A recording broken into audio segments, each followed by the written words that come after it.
Les accessoires. Vous pensez bien que je ne suis pas venu sans rien, n'est-ce pas? Voyons. Merci. Allez. Et là, je vois vos visages et vous dites, mais à quoi sert une échelle dans une prédication? Ah ah! Vous allez bien? Vous êtes content d'être là? Vous savez, moi, je suis encouragé parce qu'en fait, j'ai eu à cœur, fais la Sainte Seine avant le message. Juste une impression. Et puis, je vais voir Simon. Je lui dis, Simon, je pense qu'il faudrait faire la Sainte Seine avant le message. Et vous savez quoi? Je n'ai même pas besoin de vous faire une introduction. Simon l'a faite. Il a parlé de Jean 14. Il a parlé de Philippe qui a dit, mais où est-ce qu'on irait? Montre-nous le Père. Je ne sais pas où aller. Montre-nous le Père. Je ne sais pas où aller. Et puis, Jésus va dire, Philippe, ça fait tellement de temps que je suis avec toi, ça fait 3 ans, et tu sais pas où il est le Père. Mais si tu me connais, c'est que tu connais le Père. Et ça, je trouve ça magnifique. Vous allez voir dans quel sens ce message, il va impacter nos vies, et je me réjouis d'ores et déjà de ce que le Seigneur va faire. Parce que quand le Seigneur, il confirme, vous savez, quand on est obéissant dans les petites choses, et je le découvre, et parfois, je suis aussi très réfractaire, mais quand on est obéissant et que le Seigneur confirme derrière, ça nous encourage et ça nous fortifie. Et ce que je vis, ce n'est pas dédié à moi.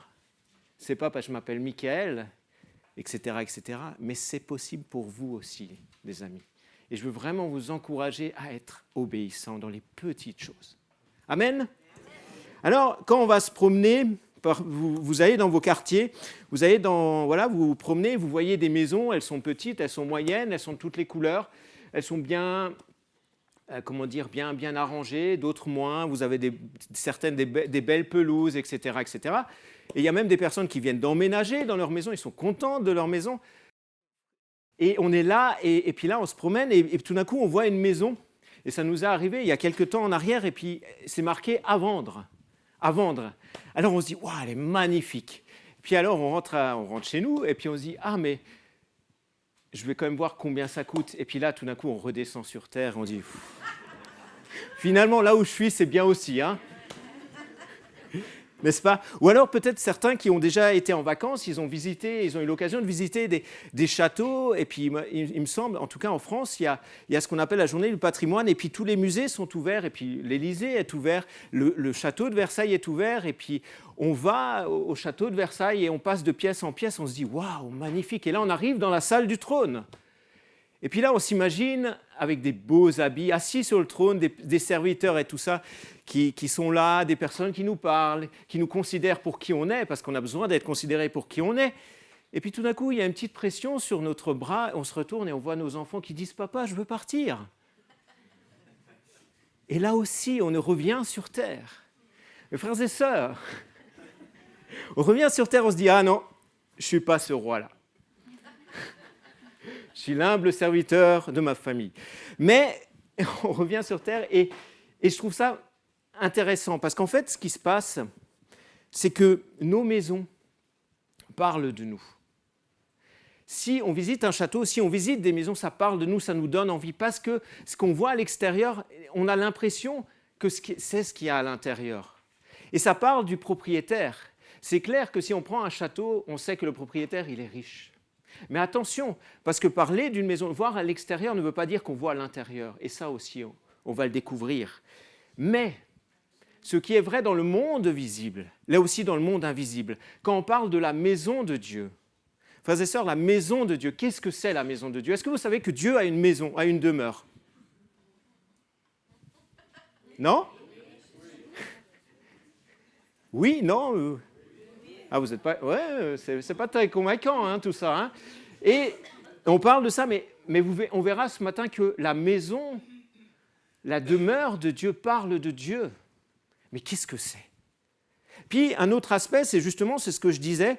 Parfois, on a des invités, on s'invite les uns les autres, et je vous encourage à continuer à le faire. Vous voulez découvrir qui est cette personne, vous voulez sympathiser avec cette personne, invitez-vous les uns les autres. Mais la première fois que vous invitez telle ou telle personne, vous n'allez pas lui montrer tout de suite vos lieux, on va dire, d'intimité. Vous allez y aller prudemment. Et parfois même, vous ne voulez absolument pas, et on ne veut absolument pas montrer quoi que ce soit. Et c'est là où je crois que l'intérieur de la maison est aussi important. Et c'est vrai aussi dans le monde spirituel. Et on va voir qu'on a une place, Dieu nous demande quelque chose dans sa maison. C'était l'introduction. Et le titre de mon message, c'est « Dieu demeure avec toi ». Dieu demeure avec toi. Et là, vous vous tournez vers votre voisin, votre voisine, et vous lui dites « Dieu demeure avec toi ». Je veux vous entendre, les amis.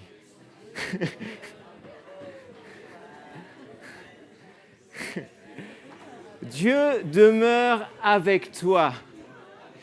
Je ne suis pas en train de dire Dieu va demeurer avec toi quand tu seras au ciel. La Bible affirme Dieu demeure avec toi. Et le psalmiste dira, je demande à l'Éternel une chose, je recherche ardemment. Je recherche ardemment. Il ne dit pas je recherche, il dit je recherche ardemment. C'est tout ce que je veux. Tout le reste, je ne veux pas. Habiter toute ma vie dans la maison de l'Éternel pour contempler la magnificence de l'Éternel et pour admirer son temple. Car il me protégera dans son tabernacle au jour du malheur. Il me cachera sous l'abri de sa tente. Il m'élèvera sur un rocher. Dans ce petit verset, on voit que la demeure de Dieu, le psalmiste, il a envie d'y être. Il a envie d'y être. Et il va rechercher, il va tout faire pour y être. Pourquoi ? Parce que dedans, il y a la gloire de Dieu. Et c'est ce qu'on va voir ce matin. Mais c'est aussi un endroit où on est protégé, c'est un endroit où on est à l'abri. C'est un endroit où le Seigneur nous prend soin de nous. Et vraiment, la Bible affirme, et Dieu affirme, qu'il est avec ses enfants. Il n'est pas dans un lieu précis, il est avec ses enfants. Et c'est pour ça le thème de ce matin, c'est « Dieu demeure avec toi ». Alors, première partie, comment est la maison de Dieu ? Waouh ! Waouh ! Alors allons-y. Moi, on m'a toujours appris que Dieu était dans les cieux. Vous savez, un principe est simple. Il faut vérifier ce que dit la Bible. Alors allons-y. Psaume 33. L'Éternel regarde du haut des cieux, il voit tous les humains, du lieu de sa demeure, il observe tous les habitants de la terre, lui qui forme leur cœur à tous, qui est attentif à toutes leurs œuvres. L'Éternel regarde du haut des cieux. Ok, on continue. Ésaïe 66, 1. Ainsi parle l'Éternel. Le ciel est mon trône, et la terre mon marchepied. Quelle maison pourriez-vous me bâtir, et quel lieu serait celui de mon repos ? Le ciel est mon trône. D'accord ? On continue. Et psaume 113. L'Éternel est élevé au-dessus de toutes les nations, sa gloire est au-dessus des cieux. Qui est semblable à l'Éternel notre Dieu ? Il s'élève très haut pour siéger, il s'abaisse pour regarder les cieux et la terre. De la poussière, il redresse le faible, du fumier, il relève le pauvre, pour les faire siéger avec les notables de son peuple. Il fait habiter dans une maison celle qui était stérile, une mère joyeuse au milieu de ses fils. Louez l'Éternel. Oui, Dieu habite dans les cieux, mais Dieu n'habite pas dans le ciel. Puisqu'en fait, le ciel est son trône. Donc, il est plus haut. Et ce texte nous dit que Dieu est au-dessus des cieux. Donc, ça veut dire que la demeure de Dieu, elle est en dehors de nos galaxies, ce qu'on peut imaginer. Est-ce que c'est faux de dire qu'on va aller au ciel ? Non. Parce que la Bible nous dit clairement qu'il y a plusieurs ciels. Oui, Dieu habite dans les cieux. Et ce qu'on voit dans ces textes, c'est qu'il y a la gloire de Dieu avec. Il y a la gloire de Dieu. Là où est Dieu, il y a sa gloire. Là où il demeure, il y a sa gloire. Amen. Et puis, dans Apocalypse, il me transporta, donc ça c'est Jean, le disciple Jean, quand il est sur l'île de Patmos, il a une vision où on le transporte en esprit sur une grande et haute montagne et il me montra la ville sainte Jérusalem qui descendait du ciel d'auprès de Dieu. Elle avait la gloire de Dieu, son éclat était semblable à celui d'une pierre très précieuse, d'une pierre de jaspe transparente comme du cristal. Simon nous a rappelé que Dieu nous préparait une demeure. Qui de vous a vu un diamant ou une pierre de jaspe ou une émeraude en vrai ? A eu ça dans la main et a pu l'admirer ? Qui ? Mais je veux vous encourager, frères et sœurs, parce qu'en fait, non seulement vous le verrez dans la mesure où on est enfant de Dieu, mais en plus, vous pourrez marcher dans les rues avec plein de pierres précieuses partout. Et vous n'aurez pas à vous poser la question, est-ce que je peux m'acheter ça ? Pourquoi? Parce que c'est le cadeau de Dieu pour ses enfants. Voilà la demeure de Dieu. Et quand on voit ça, on ne peut rien qu'imaginer, juste un petit peu de qui est Dieu. Juste un petit peu de qui est Dieu. Et une autre caractéristique de cette demeure, on l'a vu dans les textes avant, c'est que la vue de Dieu actuellement, certains vont acheter une maison souvent avec le soleil soit couchant, soit levant sur la véranda comme ça quand on se lève, ou bien quand on se dort, on est en paix, etc. Ou alors, et puis on voit le soleil qui se couche derrière la montagne, alors peut-être ceux qui préfèrent la mer, ils se disent « Ah, moi je préfère le soleil couchant sur la mer », donc on va essayer de faire en sorte que la maison ait une belle vision, comme ça on est « Waouh !» Quelle est la vision de Dieu du haut de sa demeure? Waouh, il regarde la terre. Il voit, et c'est marqué qu'il voit tous les hommes et tout ce qu'ils font. Il nous voit quand on est dans le secret, tout ça, et certains vont se dire « Ouh, peut-être que j'aimerais bien avoir une autre maison que de voir ça, n'est-ce pas ?» Mais Dieu nous aime tellement que la vue de sa véranda, la vue, c'est sur nous. C'est sur nous. Ça, c'est ça.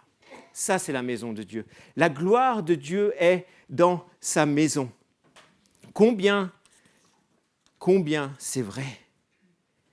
Et vous savez quoi? On ne peut que s'imaginer, comme je l'ai dit. J'ai encore jamais vu aucune agence immobilière qui dit « un appartement est à vendre dans les cieux ». Je n'ai encore jamais vu une agence de voyage qui dit « on vous emmène directement dans les cieux pour voir la demeure de Dieu ». Qu'est-ce que ça veut dire, ça? Ça veut dire que la maison de Dieu n'est pas accessible pour nous. Mais Dieu, lui, va le rendre accessible, mais surtout, Dieu, lui, la terre est accessible. Et c'est là où je veux en venir. Nous, on ne peut pas, et ça a été prié, on ne peut pas accéder. On ne peut pas. Encore une fois, si vous voyez une agence qui vous propose ça, je vous encourage à refuser. Mais la terre est accessible pour Dieu. Alors, est-ce que Dieu a déjà habité sur la terre? Oui. Ah ah. En effet, Dieu, il a habité sur la terre, il a habité dans le tabernacle. Donc Dieu est descendu sur la terre. Ce n'est pas l'homme qui est monté, c'est Dieu qui est descendu. Et dans le tabernacle, donc voilà, le tabernacle, c'était une grande tente avec différentes pièces.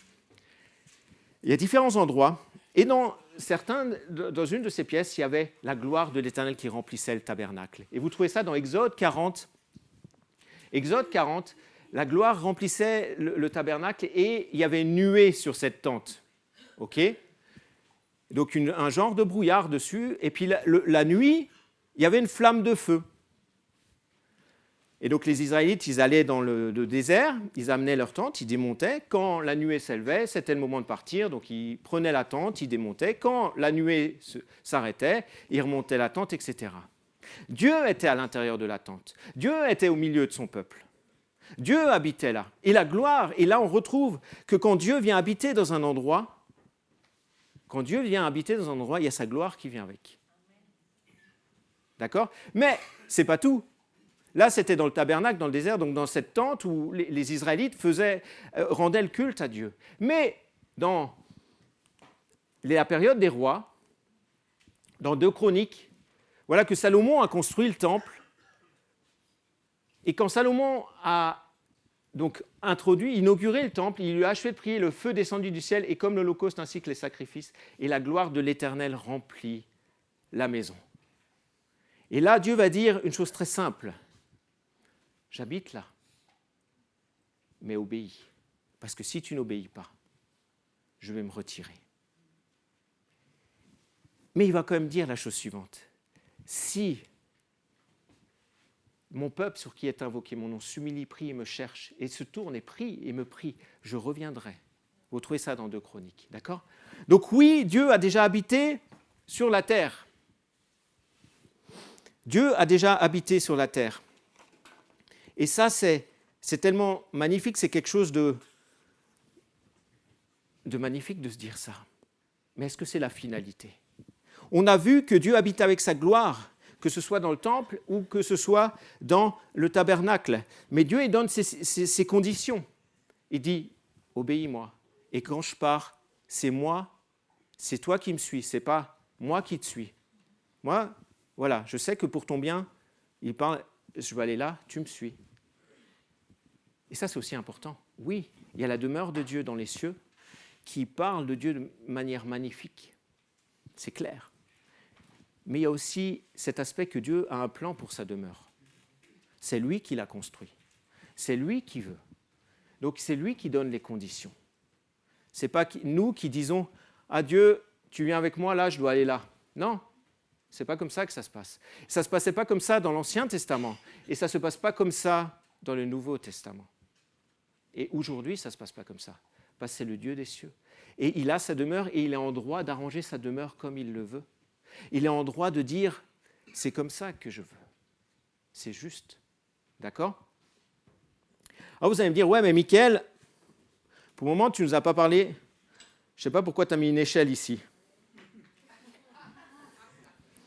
ne sais pas pourquoi tu m'as mis une échelle ici. » Dieu a un plan pour sa demeure, et ça, c'est mon deuxième point. Dieu a un plan pour sa demeure. Il a ses conditions.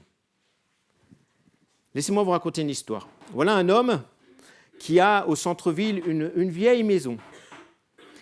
Et là, cette vieille maison, les portes se ferment difficilement parce qu'en fait, le sol est remonté, il y a des carreaux brisés, l'escalier, il faut y aller doucement parce que sinon on risque de tomber. Elle est un peu délabrée, cette vieille maison. Il ne sait pas trop quoi en faire. Puis là, il y a un entrepreneur qui arrive et qui lui dit « Monsieur, votre maison m'intéresse. Je veux vous l'acheter. » Ok. Il est un peu surpris et puis il voit le prix. Il se dit « Waouh, magnifique. » Et donc voilà, le contrat est signé et l'entrepreneur dit « Je reviendrai. » Et là, il voit et il se dit « Ah, mais c'est quand même magnifique. Hein. Avec ce que j'ai reçu, je vais pouvoir construire, je vais pouvoir réparer. » Alors, il commence à changer les fenêtres, il commence à essayer de remettre les portes droits, etc. Ce n'était pas moi, cette personne, parce que sinon, la maison, elle serait toujours autant délabrée, si jamais. Mais voilà, il continue. Et puis, un jour, l'entrepreneur, il vient, et derrière lui, il y a un gros bulldozer qui arrive, et blanc, tout ce qui est réparé, et tout ce qui n'était pas, est passé par terre. Dans le contrat, ce n'était pas marqué « je te l'achète à condition que tu me la répares ». C'était « ce qui m'intéresse, c'est ta maison ». Cet entrepreneur a choisi d'en faire ce qu'il voulait. Et c'est la même chose avec Dieu. Dieu ne nous demande pas d'essayer de réparer, parce qu'on en est incapable. Il nous dit « sois avec moi, obéis-moi, et tu vas voir ». Alors, c'est là où on arrive à l'échelle.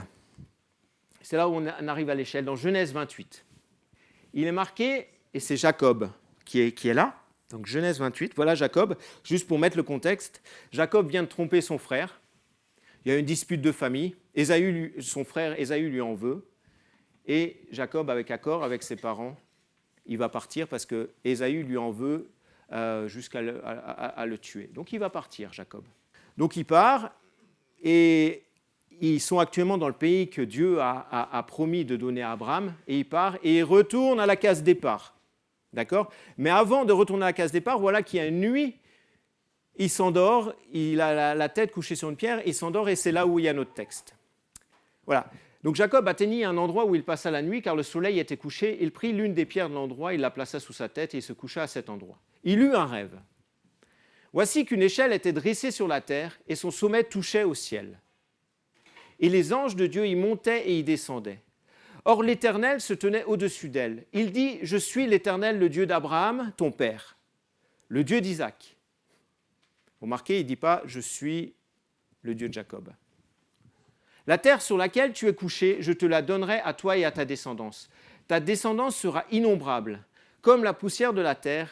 Tu t'étendras à l'ouest et à l'est, au nord et au sud. Toutes les familles de la terre seront bénies en toi et en ta descendance.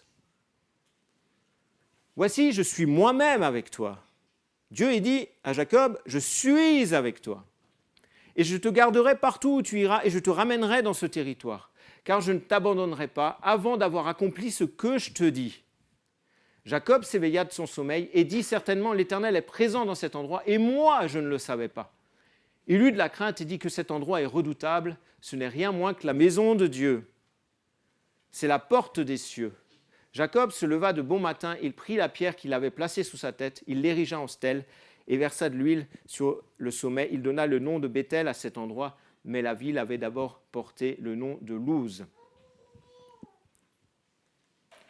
Jacob fit un vœu en disant, si Dieu est avec moi et me garde sur la route où je vais, s'il me donne du pain à manger et des habits pour me vêtir, et si je retourne en paix à la maison de mon père, alors l'Éternel sera mon Dieu. Cette pierre que j'ai érigée en stèle sera la maison de Dieu et je te donnerai la dîme de tout ce que tu me donneras. Waouh! Est-ce que l'un de vous a déjà vu une échelle qui permet de monter au ciel là? Qu'est-ce que ce texte veut nous dire? Qu'est-ce que ce texte veut nous dire? Déjà, moi, ce que je trouve ça magnifique, c'est qu'en fait, là, dans la promesse de Dieu, Dieu va dire à Jacob, je suis avec toi. Je suis avec toi. Jacob vient de rater, vient de tromper son frère. Il est dans une situation compliquée, catastrophique. Il doit partir de sa famille. Il doit retourner à la case départ par rapport à ce qu'Abraham a fait. Mais Dieu va manifester sa grâce. Il ne va pas lui dire, il va lui dire, je suis avec toi. Il ne va pas dire, je serai avec toi. Il le dit aussi. Mais il dit, je suis avec toi, Jacob. Le Dieu qui est avec ton père et était avec ton grand-père. Je suis avec toi, Jacob. Et ça, je trouve ça magnifique. On voit la grâce de Dieu. Mais c'est encore plus profond. La grâce de Dieu, elle est tellement profonde qu'il va révéler à Jacob, à quelqu'un qui... On a lu ce psaume 113 où il est dit que Dieu descend sur terre pour relever les gens. J'ai été relevé. Si tu as choisi le Seigneur, tu as été relevé pour avoir une relation avec lui. Et là, la grâce de Dieu est tellement qui descend pour parler à Jacob et pour le relever. Et il va lui montrer le plan qu'il a prévu de toute éternité. Et ce plan passe par une échelle. Pourquoi? Parce qu'il veut rendre accessible sa demeure avec la terre. Et on va y venir. Béthel, Jacob, lui, il est tellement terrorisé qu'il se dit, ouf, cet endroit est bizarre, cet endroit c'est là où Dieu demeure. Il va appeler ce lieu Béthel, et Béthel, ça veut dire la maison de Dieu. Ok? Souvenez-vous de ça, la maison de Dieu. Et à un endroit donné, il est dit que c'est la porte des cieux, et la traduction là, c'est comme c'est dit, c'est un lieu, les cieux là, la porte des cieux, c'est un lieu de rencontre entre le ciel et la terre, si vous prenez l'origine, la sémantique originelle dans le grec. Ok? Donc en fait, il y a eu quelque chose. Dieu va dire, le plan de Dieu pour sa demeure, c'est de rendre accessible à la terre. Par une échelle, a priori. Ensuite, sur cette échelle, il y a les anges qui montent et qui descendent. Et le verbe monter, si vous prenez aussi la signification, ça veut dire quitter, suivre. Le verbe descendre, c'est aller toujours plus bas. Et ce que je trouve intéressant, c'est qu'en fait, on est appelé, ceux qui doivent monter, c'est ceux qui sont en bas, on est d'accord? On est d'accord, hein? Vous voulez la démonstration? C'est bon? Donc ça veut dire que nous, on est appelés à monter, à quitter, à suivre. Tandis que Dieu, lui, il va descendre pour venir chercher, pour aller plus bas. Et sur cette échelle, il y a des anges. Et les anges, c'est les messagers. Et Dieu est en train de dire à Jacob, mon ami, les messages que j'ai aux cieux, je vais le faire descendre sur la terre. Et puis il y aura un lien. Le plan de Dieu pour sa demeure, c'est de le rendre accessible. D'établir ce lien entre la terre, les bas-fonds et les cieux. Amener sa gloire. Le plan de Dieu, en plus, il va dire non seulement c'est pour toi, mais en plus c'est pour en aussi grand nombre ta descendance. Donc c'est pour tout le monde. Le plan de Dieu pour sa demeure, c'est de la faire grandir. C'est qu'on soit de plus en plus. Le plan de Dieu pour sa demeure, et c'est là où on va me dire, en fait l'échelle, Jésus va reprendre ce terme et il va dire dans Jean 1, 51, il va dire la chose suivante, je suis l'échelle que Jacob a vue. Ah ah! Donc voilà. Donc oui, il y a une échelle et elle s'appelle Jésus. Et c'est pour ça qu'il va pouvoir dire dans Jean 14, je suis le chemin, la vérité et la vie. Le seul moyen pour vous, là qui êtes sur la terre, d'accéder à mon Père, c'est par moi, parce que je suis l'échelle. Je suis l'échelle. Jean 1, 51. Le plan de Dieu pour sa demeure, c'est de la rendre accessible par Jésus. Ce n'est pas de la rendre accessible par de la méditation, ce n'est pas de la rendre accessible par des efforts, c'est de la rendre accessible par grâce, et on croit, et on a accès. C'est le plan de Dieu, c'est le cadeau de Dieu pour l'humanité, et il n'y en a pas d'autre. Si tu crois, et j'espère que ce n'est pas le cas, que par nos efforts, et si on croit que par nos efforts, et parfois je peux être pris, ça va servir à quelque chose pour notre salut. Ça ne sert à rien. La seule chose qui sert, c'est que tu puisses monter sur cette échelle et que Jésus t'ait ce relationnel. Ça, c'est la demeure de Dieu. Donc en fait, la demeure de Dieu dans les cieux, hop, en fait maintenant, on part, entre guillemets, c'est une image, les amis, on part de la mezzanine, on descend l'escalier, et puis on peut monter, et on peut descendre, et puis c'est tout un grand. Et la demeure de Dieu, elle grandit.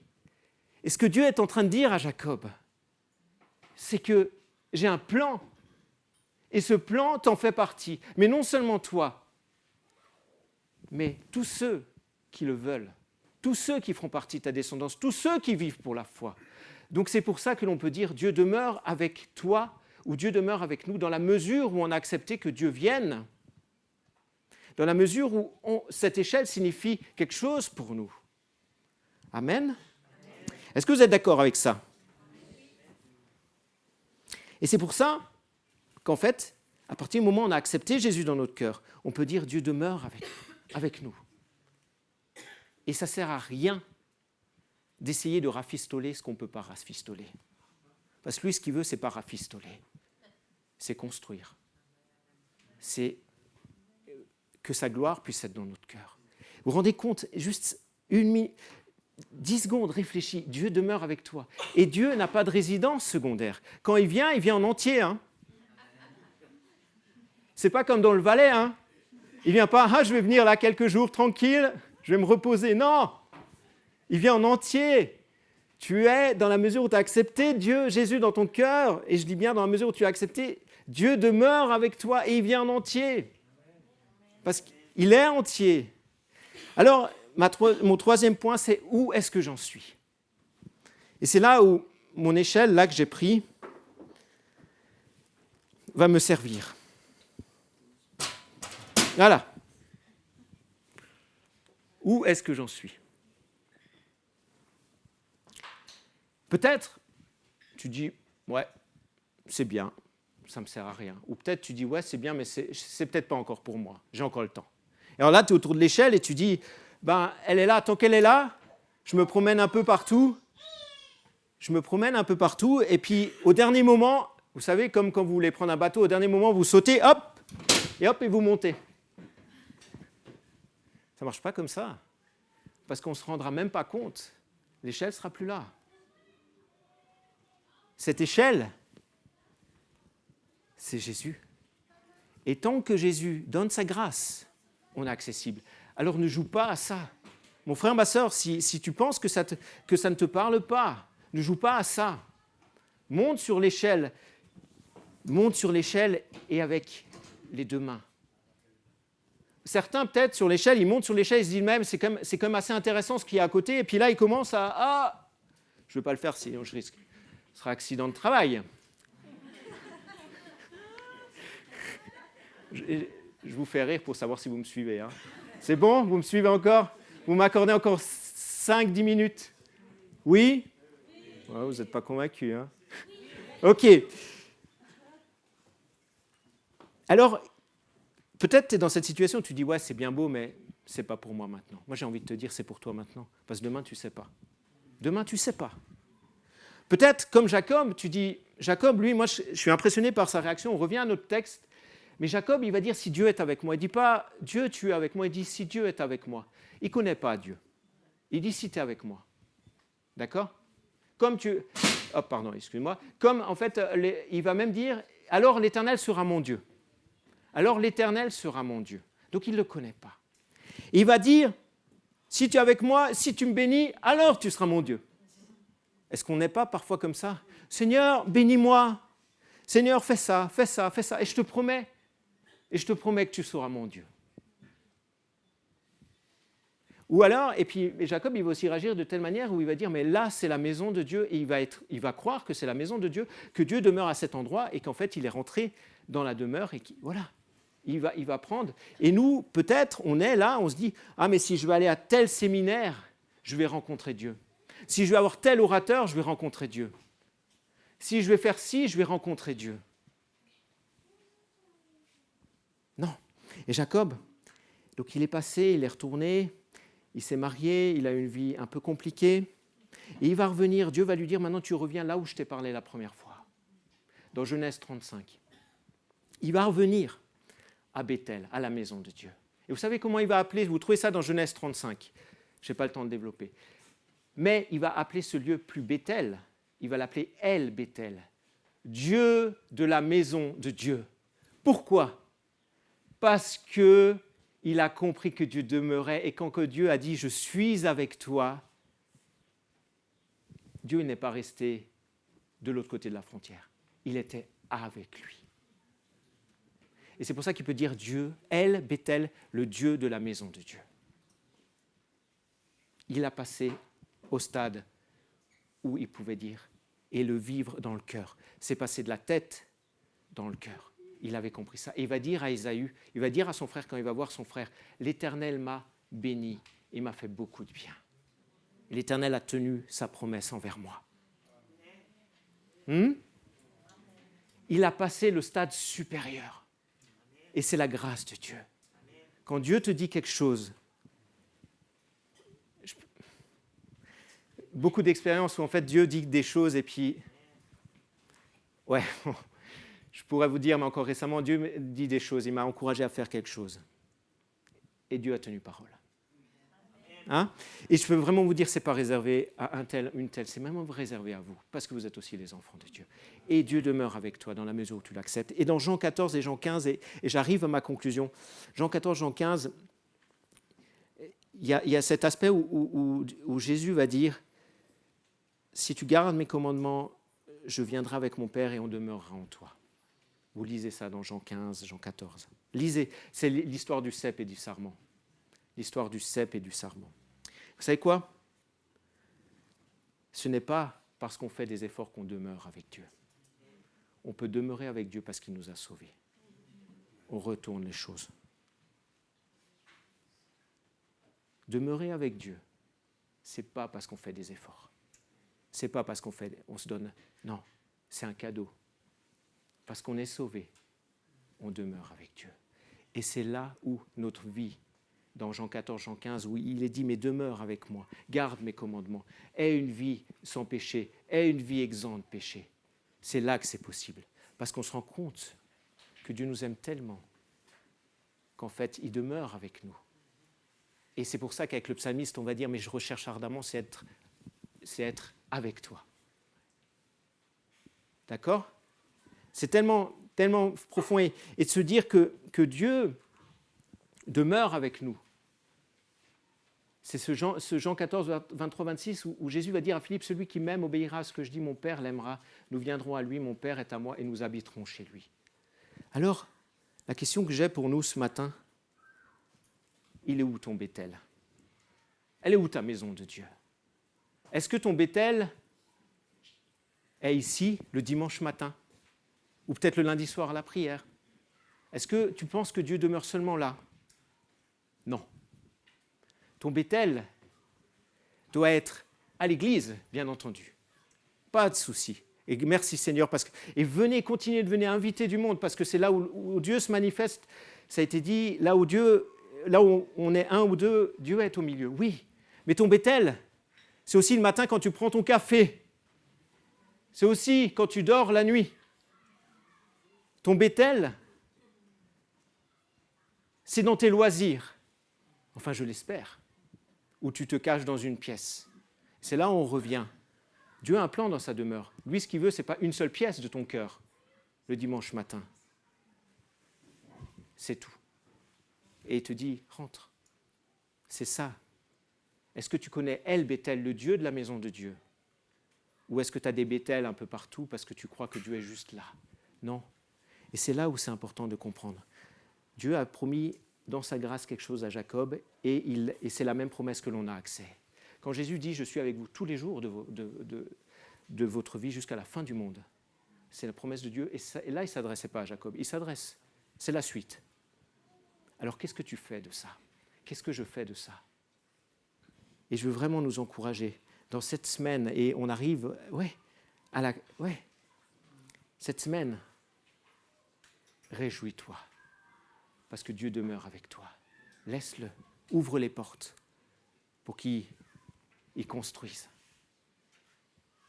Il a dit « Je suis avec Jacob », mais il a dit aussi « Je suis avec vous », dans la mesure où tu m'ouvres le cœur. Et si tu n'as pas ouvert le cœur ce matin, on va fermer nos yeux, qu'on puisse vraiment fermer nos yeux.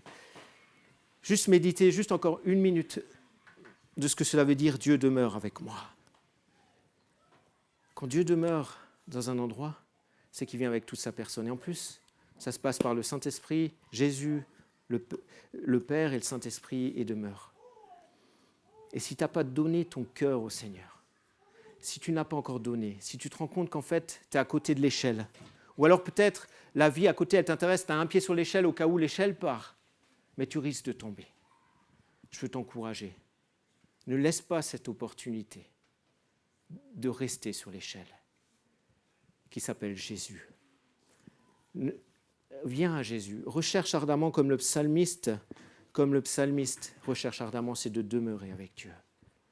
Et on a chanté « Je veux aller voir ta gloire », etc. Mais sais-tu qu'en fait, tu n'as pas besoin de faire un voyage intergalactique pour essayer de trouver Dieu. C'est Dieu qui est venu à toi. Maintenant, tu as cette possibilité. Alors, saisis-la. Parce que ce qu'il fait est tellement magnifique dans les cœurs de chacun. Et ça ne vient pas d'un tel ou une telle. Ce qu'il fait dans l'église de Martigny est magnifique. Ce qu'il fait dans l'église du Valais est magnifique. Dans les églises du Valais, dans l'église de Suisse est magnifique. Ce qu'il fait dans l'église en Europe est magnifique. Ce qu'il fait est magnifique. Souviens-toi qu'en fait, ça demeure. À la fin, dans Apocalypse, il va dire « Je suis leur Dieu et je demeurerai ». Ça, c'est la finalité. Un jour, on le verra face à face, on sera là dans les cieux et on sera dans la nouvelle Jérusalem. Mais en attendant, tu as cette possibilité d'avoir Dieu dans ton cœur. Et aussi comme Jacob, peut-être tu connais juste le lieu et tu as besoin de connaître un peu plus le Dieu de la maison de Dieu. Alors je t'encourage à le laisser faire. Seigneur Jésus, merci pour ces moments que l'on a passés. Merci pour ta parole. Merci pour la profondeur de ta parole. Merci Seigneur Jésus parce qu'en fait, tu as un plan. Et ce plan, tu nous l'as exposé. On a ce cadeau de le faire. Et donne-moi toujours plus de te laisser demeurer en moi.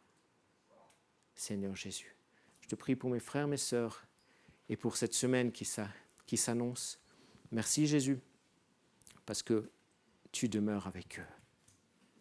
Et en fait, là où ils seront, ils pourront se rappeler que tu demeures avec eux. Et que si tu demeures avec eux, tu apportes qui tu es dans telle ou telle situation. Merci Jésus. Merci pour l'œuvre de ton Saint-Esprit. Merci Seigneur Jésus parce que il y a merci parce que ça descend dans le cœur. Que les murailles vraiment qui empêchent de saisir ça, chez moi, chez nous, puissent tomber et que l'on découvre toujours plus que tu demeures avec nous. Amen.